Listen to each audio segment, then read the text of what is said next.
Welcome back, everyone. This is Austin here at 2FBC Tactical, and we're going to talk a little bit about what's going on in West Virginia and making sure that what we're trying to, what Gun Owners of America is trying to push forth there and in Kentucky when it pertains to machine guns doesn't happen there in Kentucky, and that we force this bill through West Virginia. So let's dive right in.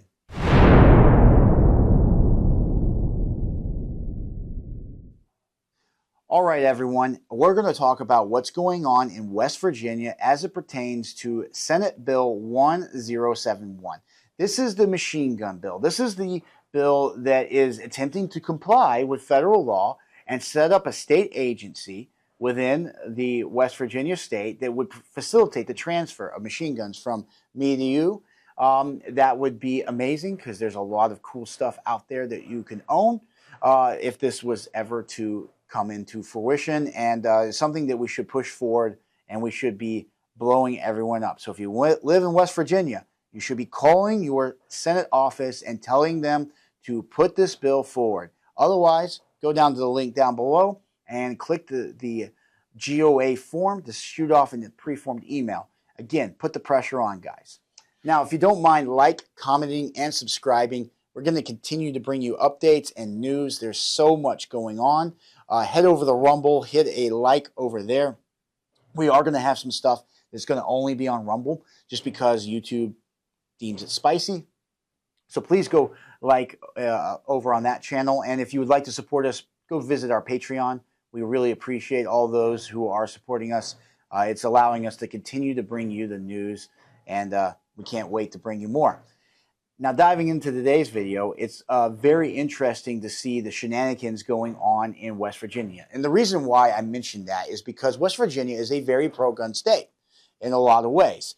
There's some arguments out there who's the most pro-gun state, and maybe we'll do a video on our rankings of pro-gun states in theory, or at least our top 5 here in the future. But just because you have a little letter, whether it's a D or an R next to your name, does not always mean that you put your money where your mouth is. We see politicians mouth off on things that they support all the time, but when it comes to actually voting on things, you sometimes see them go in interesting directions. Just look at the Senate recently when it came to, releasing settlement reports of, say, sexual harassment against House and Senate members.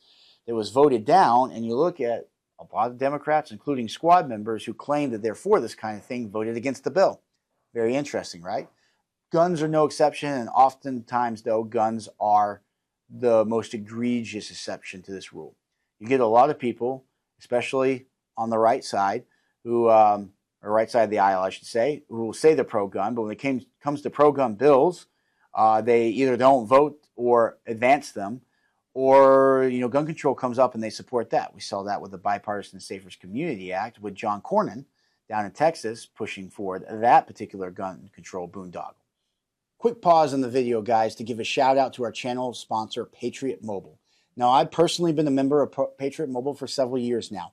Everyone is using a cell phone these days. So the question is, why not support someone who supports you, who stands up for the rights that you and I hold dear? And Patriot Mobile puts their money where their mouth is by donating a portion of every dollar they make to the causes that you and I hold dear. They use the same 5G networks that every other major provider uses. You're not sacrificing service. You're supporting a company that will support you. They're going to give our listeners a special discount. Using the code SHALLNOT and clicking the link down below, you will get a free month when you switch to Patriot Mobile. With that, let's get back to the video. So Senate Bill 1071 is no exception to this, unfortunately. What's happening here? The Senate President Randy Smith, just want to make sure I had the right name there, Randy Smith has decided to personally kill this bill out of committee, despite the fact it passed out of committee. Now, is that illegal? No. Unfortunately, West Virginia state Senate rules allow him to do so. He decided not to advance that. And there's some conflicting reports as to why. It could be that there's been some rumors that there was an individual claiming to represent the NRA, which he does not, claiming that if they were to advance this bill, then they would lose endorsements from the National Rifle Association. That has been confirmed that the National Rifle Association did not do that. I know that there's a lot of gripes with them. In this particular instance, they did not do that. It was someone who is not affiliated with them anymore that said that. And I think there's just going to be a reality that there's a lot of people in power that are very against this. And we should talk about how do we get machine guns legal at some point in a future video for you and I. And there's paths, and unfortunately it's going to rest with the states, not the feds, more than likely, and bills like this. If you live in Kentucky, go blow up your senator and make them put this bill through. We need to get a bunch of states to pass these bills through to completely negate the NFA. That's what we need to do. The National Firearms Act help is not coming from the feds. It's coming from the states. And West Virginia was the first one to do this bill. So we need to put all the pressure on West Virginia, and now that Kentucky's done it, on Kentucky, so other states will follow. Now, when it comes to just because something is legal in terms of rules, does that mean it's right? The answer is no. If something passes out of committee, that means people have support. We are a representative government, meaning I vote for someone to go vote on my behalf. And the people that I vote for should, in theory, not always, have my best interests at heart. So if they're there and they vote for something out of committee and I voted for them, therefore you need to listen to the will of the people. And taking your personal opinions to kill something just because you don't like it or because you're scared is not the correct way the governance is supposed to work. And, you know, a lot of our issues with stuff like this is just people talk about like, well, you know, if I vote for this, I won't win re-election. Okay, maybe that's true. Does that mean that it's the right thing to do still? If the answer is yes, you do it. If you don't win re-election, then you did the right thing. You should be able to live with yourself at night. Go back to being a regular citizen, and you made a difference. Congratulations. You deserve a pat on the back, right? You know, we need people that will start just making differences. Everything else be damned. Who cares if you win re-election? I mean, of course, there's a lot of people I do like in power, and if they lose re-election, it's always terrible. But the reality is if they make meaningful change and they do things on behalf of you and me that are positive, then it doesn't matter if they're still in office or not. We have our founding fathers to thank for a lot of things that we have today. They are not here anymore. They're not voting on anything. They've been dead for 200 years. You know? Well, lasting impact still matters. And that's something that politicians need to start taking into account. So again, if you live in West Virginia, go blow up the Mr. Smith's office specifically and ask, why the hell did you kill this bill?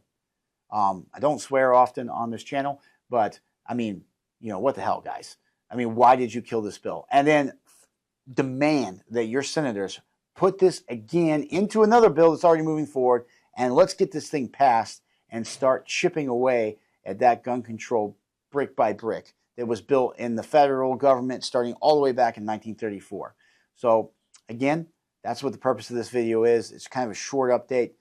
Technically, yes, it's legal. He can just kill it. That doesn't mean that it's right.